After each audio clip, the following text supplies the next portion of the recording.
Penn, who has been connected for liberal reasons for a long time and previously friendship of the late Venezuelan President Hugo Chavez, said that he did not come as a political analyst in Ukraine war, but he came as an observer. Fast Times at Ridgemont High star Hannity.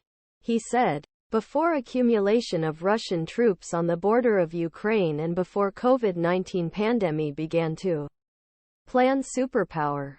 The host Sean Hannity said that film was riveted by the film. And when invasion was initiated, it turned into time for Penn to be with Ukrainian President Volodymyr Zelenskyy. Sean Penn is talking about time in Ukraine. Says Zelenskyy will win. But at all costs. Penn said his personal politics was indifferent to the discussion and said that the actor proved he was a real agreement in this special case. The host said that Penn was so insistent in the country and that former Trump national security advisor Robert O'Brien's direct advice to leave Ukraine was ultimately in vain. In Hannity, Penn said he stayed in the part because he felt an enormous feeling of heartbreak.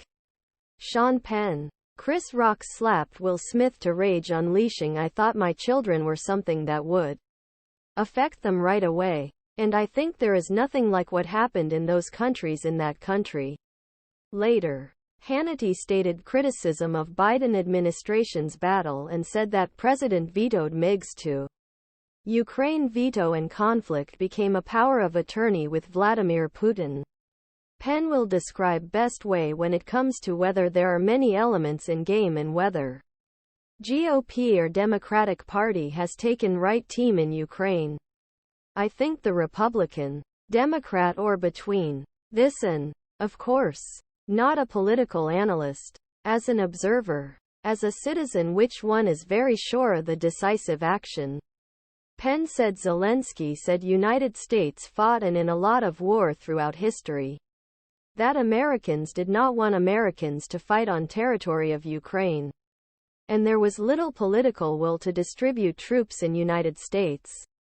So, what we're going to do, Republican or Democrat, we will give them everything that U.S. troops are inadequate in the long run. So we have to do it now. Because the only difference, more death and destruction. Penn wants to see that he has never voted Republican, that he was not likely to do so. Therefore Biden the Democrats see conflict very realistic, bravely take over this thing.